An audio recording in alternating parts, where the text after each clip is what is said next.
llegada. AM530 Somos Radio. A todo el país. Llega la noche y nos hacemos la gran pregunta. ¿Y si sale bien? Un encuentro catártico a mitad de la semana.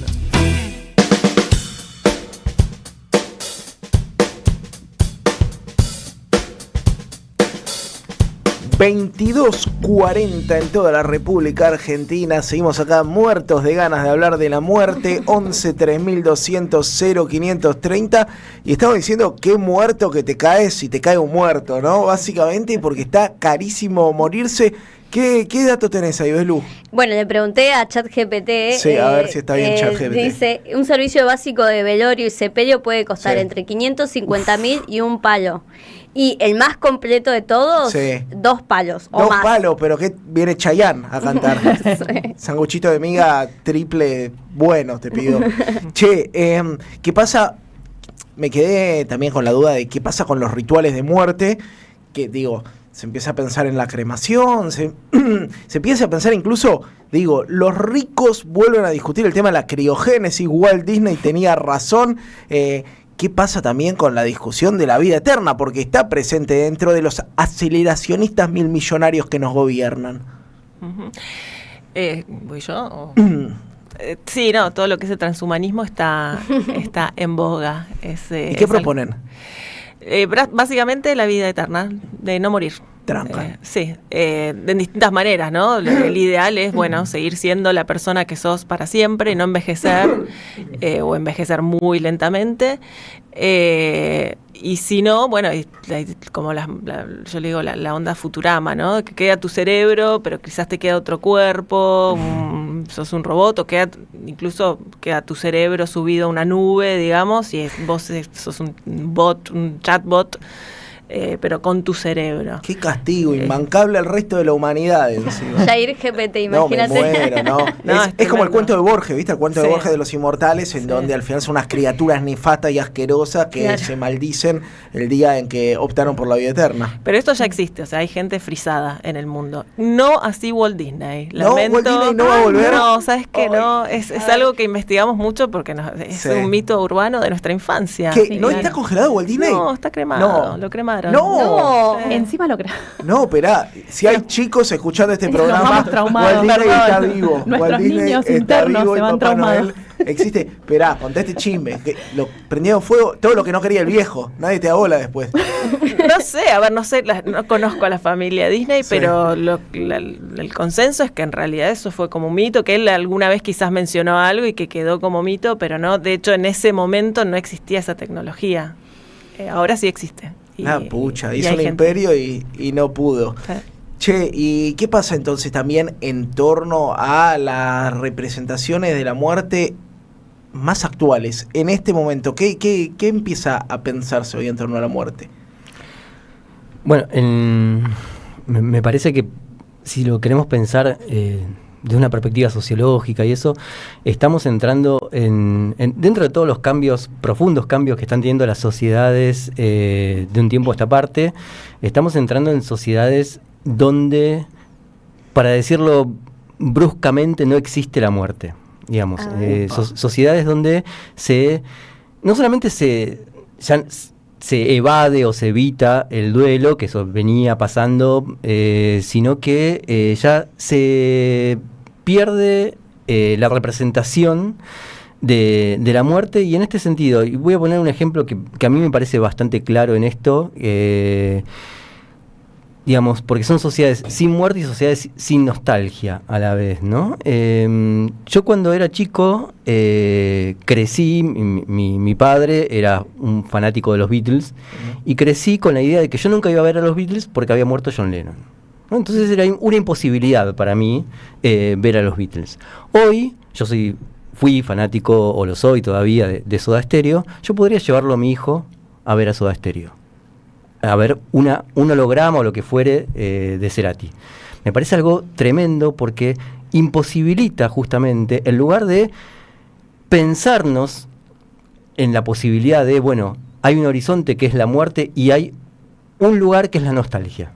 A ese lugar ya no se puede volver. Uf, la nostalgia de la nostalgia. Me llegaste a un lugar durísimo. Yo soy porteño, tanguero. Vamos a ser nostálgicos de nuestra propia nostalgia.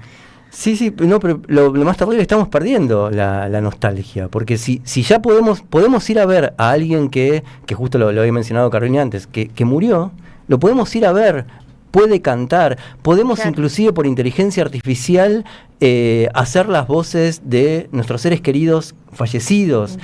Podemos recuperar esa voz, podríamos recuperar hasta la imagen de esas personas hablándonos como si estuvieran ahora en una llamada virtual.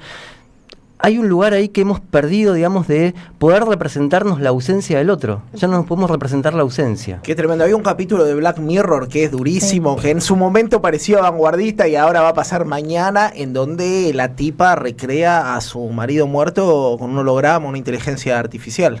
Y pienso que también se pierde el significado, ¿no? Este fin de semana fui al cementerio de La Recoleta a dejar mi troquel a Evita, porque... ¿Cómo metiste el cementerio de La Recoleta este año? Este año metí mucho cementerio de La Recoleta, muy Mariana Enríquez. Pero había filas de personas, ¿no? Pensándolo así en esa ritualidad. Viste que entras al cementerio de La Recoleta, está Aramburu, nadie hace fila para ver Aramburu, pero sin embargo hay decenas de personas que hacen fila para ver la tumba de los Duarte, ¿no? De Evita, y muchas mujeres van y le dejan su troquel de voto. Ese significante también comienza a perderse si podemos volver a recrear de manera artificial todo esto, ¿no? Y lo importante, qué sé yo, que fue Evita para el voto de las mujeres, pensándolo así, también ahí se pierde esa ritualidad y algo de poder hablar con el otro y generar una conversación.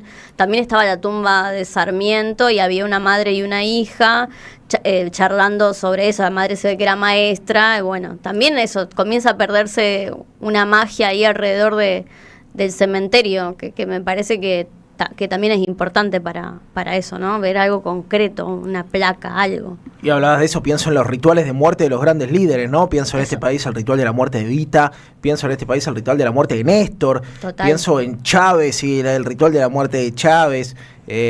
Bueno, también esa pregunta, 11 3200 0530, llegan un montón de mensajes, les quiero leer algunos. Esto es así, yo les tiro una ametralladora de mensajes, ustedes levantan uno que quieran y después me lo responden. Leo de la Matanza dice: Yair Belu, poeta Gaby, les acerco una extraordinaria anécdota. En el hecho de muerte de Buster Keaton, dos amigos que lo rodeaban se preguntaban si estaba muerto. Uno le dice al otro: fíjate si tiene los pies fríos. Dicen que es lo más frío de los muertos. Buster Keaton, con su último hilo de voz, dice que eso no le sucedió a Juana de Arco. Fueron sus últimas palabras. Mario de Mataderos dice: gran tema la muerte se vive, no se puede generalizar la actitud frente a ella. La vida te educa la forma de enfrentarla, por eso la vida te enseña a vivir la muerte, nos dice Mario de Mataderos. Carlos Pagano de Salta dice: hola Sagasti, dice: nuestro tiempo esconde la muerte porque no ama la vida. Pues agrega: la muerte está en la vida, ocultarla es no amar la vida. Alejandro dice: hola Yair Bohemio, qué programón, qué invitados, todos jóvenes de la UBA, en aquellos años de militancia, crisis de 2001, idas y venidas a Plaza de Mayo, gases, palos, muerte, mi hijo me mató, me dijo papá que no te maten. Virginia dice: chicos, hace unos días Amartya habló sobre la muerte. Amartya tiene su programa también acá los días lunes. ¿Qué les pasa? ¿La eutanasia es el próximo proyecto de ley mileísta? Pregunta Virginia. Ahora lo hablaremos. Cuando era chico, mi abuela solía decirme que después de la muerte vendría a tirarme piedras durante la noche, dice Osvaldo. Nunca vino, aclara. La filosofía solo plantea el tema de la muerte, pero el que lo aborda desde el mito es la religión, aunque no de manera definitiva. También lo hace en aquellas cuestiones de la vida individual y social en las que no tenemos respuesta, nos dice Jorge de Ramos. Diego de Lanús dice que la muerte no es más que el cuerpo deje de funcionar. Pero ¿existe la muerte? Si deja de funcionar el cuerpo, podemos decir que sí. Pero ¿qué me dicen de los libros, por ejemplo, como un sinfín de ejemplos? Bueno, creo que faltó el título del libro, Diego querido. Buenas noches, chicos. Hace poco me pasó un cajón solo y cremación sin velorio. un palito. La vida en general está cara, el sepelio también, nos dicen desde Coglan. Daniel. Diego de Corrientes, siempre presente, dice: hablar de la muerte necesitan 1000 horas. ¿Van a hablar de San la Muerte, de Iku, Yoruba, de Supay, Quechua, de Pillán, Huefeques, Ingen, Mapuches? Digo todo esto con Heidegger, pero somos multiculturales y la verdad es que la occidentalidad aburre un poco. Perdón, pero soy re sudaca, aguante el grito, el único programa de culto con actualidad. Acá nos dicen: excelente programa de hoy y si sale bien, soy de Uruguay, hija y nieta de brasileros. En Brasil existen otras cosmologías, en relación a cómo se vivió planificar la muerte. Mi hermana menor murió de cáncer acá en el Hospital Rivadavia y cuando le pregunté cómo ella ya sabía que iba a morir, me dijo que sentía que se estaba apagando como una vela y le iba a pedir a mi abuela ya muerta que la ayude. Soy Silvia del barrio de Congreso, un saludo a la producción. 2 más les leo y después cada uno retoma el que quiere. Rubén Lubovich: hola Jair, ¿qué temita el de la muerte? Para mi ego existe algo más letal que la muerte, el olvido. Uno se hace la imagen de la posteridad y sin embargo el olvido con el paso del tiempo termina matando a la memoria, termina matándonos. Esa es la clave de mi miedo a la muerte. Desde Loma Hermoso, un abrazo de Rubén. Me mataste, Rubén, con esa. Estoy en una parecida. Y última, Claudia de Marcos Paz dice: hola Jair y equipo, en estos días llega demasiado seguido el tema de los suicidios adolescentes, doloroso tema. Por si quieren compartir alguna idea, sí, no vamos a hablar del tema. Hay protocolos para charlar un poquito de suicidio en medios de comunicación. Así que 11 3200 0530, un montón de mensajes que todavía quedan afuera. ¿Qué nos dicen de lo que llega? Bueno, un poco a mí me interpela el último mensaje, o el anteúltimo, digamos. Sí, que hablaba de las cosmogonías originarias. No, el que hablaba del tema del olvido, ¿no? Sí. Porque el olvido es un poco la muerte y es un poco de lo que yo, la idea de lo que yo estoy trabajando justamente es poder pensar cómo vencer la finitud, ¿no? Y una forma de vencer la finitud, yo encuentro que puede únicamente ser a través del lenguaje, ¿no? El lenguaje aquello en lo que nos encontramos todos y que no tiene que ver con la conversación, ¿no? Sino con todo lo que sucede cuando hablamos, todo lo que intercambiamos en ese espacio de la conversación, en los documentos, como decía ella, ¿no? Eso de, dejamos una grabación, dejamos un libro escrito, esa conversación, eso escrito, es el lenguaje que nos permite que toda esa tradición siga viva, ¿no? Y que no se olvide. Pero para eso también tiene que haber una elección, ¿no? Que es un poco también lo que trae Heidegger, el tema de la elección. Es necesario que elijamos poder ser esa persona que quiere saber, que quiere tener conciencia de esa tradición, quiere tener conciencia de esa historia, tanto la personal como la comunitaria, ¿no? No da lo mismo, no da lo mismo ser argentino, no da lo mismo saber cómo funciona el cementerio acá o por qué, que quizás él nos puede explicar un poco más, muy interesante, por qué, por ejemplo, los cementerios tienen arquitecturas distintas. Vos vas a un cementerio en Santiago del Estero y son todas como casitas, pero casitas. Uh-huh. Y vas al norte y tienen como unos espacios para poner velas o unas cosas que se iluminan. Es más, tienen como unas latas que tienen un agujerito como para que se vea desde lejos. O sea, son todas características particulares, arquitectónicas de los rituales, ¿no? De cada lugar. Eso es la historia. Poder conocer eso, poder ponerle palabras a eso, es parte de quiénes somos. Entonces, un poco apoyo el tema de la nostalgia, ¿no? Y de poder hacer esa elección, ¿no? Que es personal, pero es una forma de resistir, ¿no? Abrir espacios. Este espacio es resistencia también. Esteban, Carolina. No, de los mensajes que mencionaste, me pareció que sobresalió al menos para mí. El que refería al 2001, ese papá, no quiero que te maten, ¿no? Esa frase del hijo, me pareció como, al menos a mí me llega. Yo en el 2001 tenía 23 años, estuve por acá por la Avenida de Mayo en esos días, pero también yo nací en la dictadura y por la militancia de mis padres también tenía como ese lugar de el temor, digamos, de que iba a decir justo que desaparezcan, pero sí, el temor, digamos, de ahí, de que ya no estén más, tanto mi padre como mi madre, que los dos militaban. Y en ese sentido, digamos, creo que por eso me llevó tanto esa frase que marcaba de su hijo. El padre o la madre, digamos, es una protección ahí, digamos, ¿no? Entonces, es imposible, por eso yo hoy lo planteaba al inicio como el reconocimiento de la finitud por un hijo cuando pregunta al padre o a la madre, vos te vas a morir, pero también es, yo no me puedo quedar solo, ¿no? Y la muerte en algún punto, cuando uno la enfrenta después de grande, cuando su padre, su madre, si uno tiene la suerte de que sea así, muere cuando uno ya es grande, la muerte significa me estoy quedando solo igual, ¿no? A cualquiera que se le ha muerto un familiar muy cercano, un padre, una madre, la sensación es me quedo solo. Aunque tenga uno 40 años, 50 años, es como volver a recuperar esa imagen de niño ahí. Por eso me llevó mucho esa frase. Wow, interesante. ¿Caro? Yo brevemente retomar el tema del precio que alguien también ahí comentaba, de que morir está caro. A ver, sí, es verdad, absolutamente. Pero también hay algo de lo estándar, así como decíamos que está todo muy express, está todo muy estandarizado también. Entonces es como, bueno, si sale 2 palos el premium, pero el premium de lo que te venden que tiene que ser un velorio y probablemente los últimos 5 velorios a los que fuiste fueron más o menos iguales porque te dicen que es así, que están los sandwichitos de miga, digamos que bueno, que hay un momento que está bien, pero hay algo donde se pierde muchas veces también lo personalizado de la persona y se olvida de cómo era esa persona. Vos decías, bueno, Chayanne, por ahí es más caro Chayanne, pero no sé, si era una persona que le gusta tal música o que le gusta, o que por ahí era vegano y ponen sandwichitos de migas, ¿me entendés? Es como hay algo ahí que se pierde. Y en ese hacerlo más personalizado también se puede abaratar costos.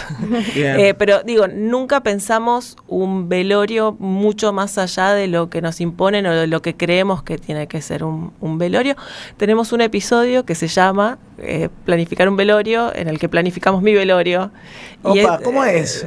Ahí en el podcast.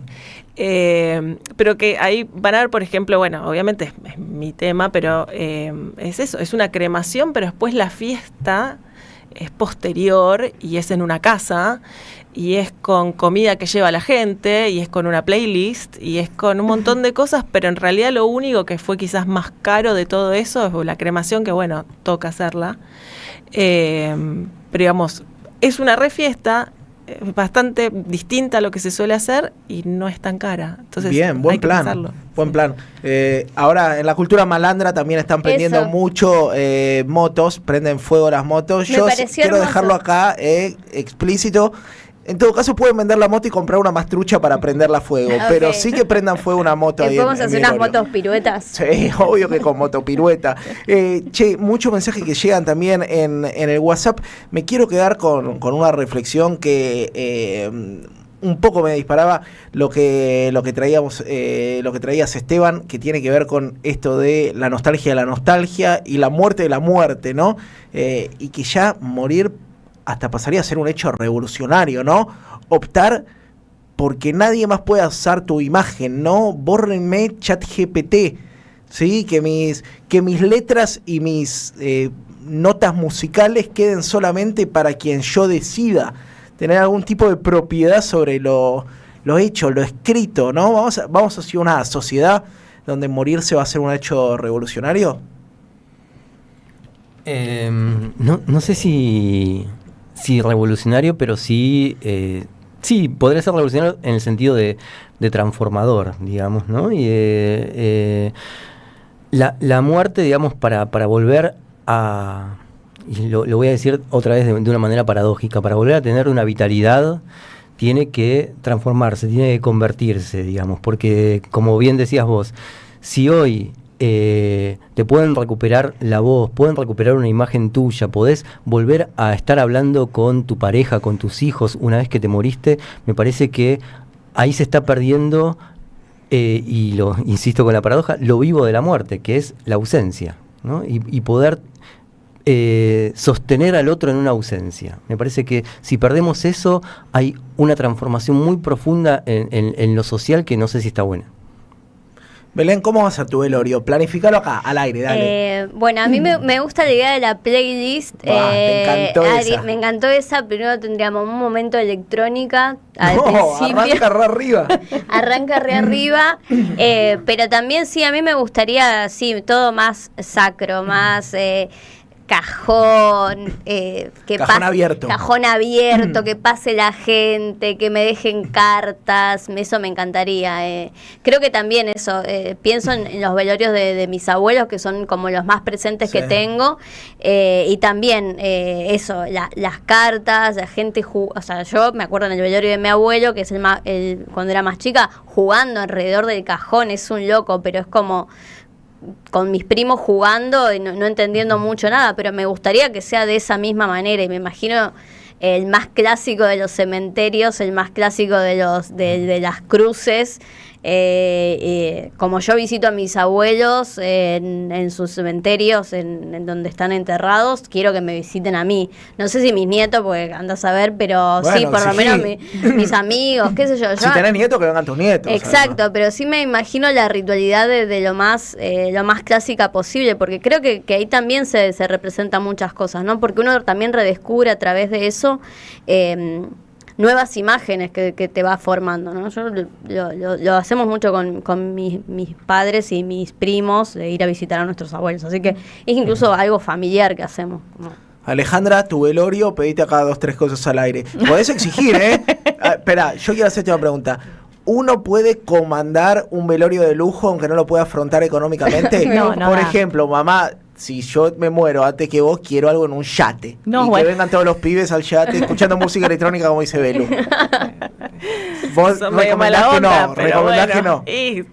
Y si es tu última voluntad, además hay como un peso en la espalda de hacerle caso. Absolutamente. Pero si dejas la cajita de seguridad, dejas la clave, la caja de seguridad, decís, ahí está. Sí, tengo sueños más grandes que la cuenta que permite el laburo de periodista. Pero perdón, Alejandra, No. Yo justamente la semana pasada o la anterior, descubro a través de leer unas cartas siempre de chusmeríos filosóficos de Dilthey, encuentro que había ido a escuchar a Brahms, a escuchar un concierto de Brahms, el Requiem de Brahms. Y dije, a ver, lo voy a escuchar porque nunca lo escuché. Me quedé fascinada, larguísimo, 1h20. Y dije, el día que me muera, quiero que todos escuchen el concierto. 1h20 escuchando el concierto de Brahms, el Requiem de Brahms. No te mueras nunca, dice tu familia. Claro. Dije, ahí van a empezar a valorar más mi vida, si saben eso.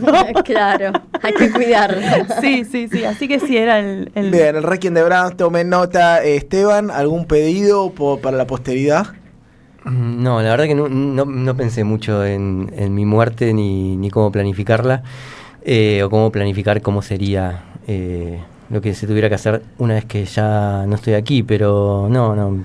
Que no usen un holograma tuyo cantando eso seguro que no, Luis Miguel, ¿no? Eso seguro que no. Supongo que con una cremación, y sí, por ahí que hay un pueblito que a mí me gusta mucho, que es Maimará, y en el norte de Jujuy. Por ahí que las cenizas estén volando por ahí. Bien, buen pedido. Por favor, yo lo que pido es que no usen mi imagen para decir cosas que yo no hubiera dicho en vida. Viste, ya es lo peor, volver de la muerte siendo gorila. Chao, la condena en vida. Che, programón si yo no lo condujera me gustaría escucharlo, nada más y nada menos. Quiero agradecerle a nuestros invitados del día de hoy, Esteban Di Paola, que es doctor en Ciencias Sociales de la UBA, investigador del CONICET, también profe de filosofía, a Caro Sakrasek, que es muy bien, que es creadora de Antemort. Recomendame cómo sigo la página. En Instagram es @ante.mort y estamos en Spotify y en YouTube como Antemort. El Instagram está buenísimo, de hecho hoy les afanamos despiadadamente un posteo, pero como era para promocionar este programa no nos dio mucha culpa. Alejandra Pérez, tesista de grado de la licenciatura en Filosofía y Letra de la UBA, una investigadora sobre el tema de la muerte en Heidegger. Muchas gracias. Nosotros vamos a una tanda muy breve, quédate ahí del otro lado porque ya llega el segmento de poesía de Gaby Reches y Falopita de Redes con Belén del Huerto. ¿Qué me importa si yo me muero de plena?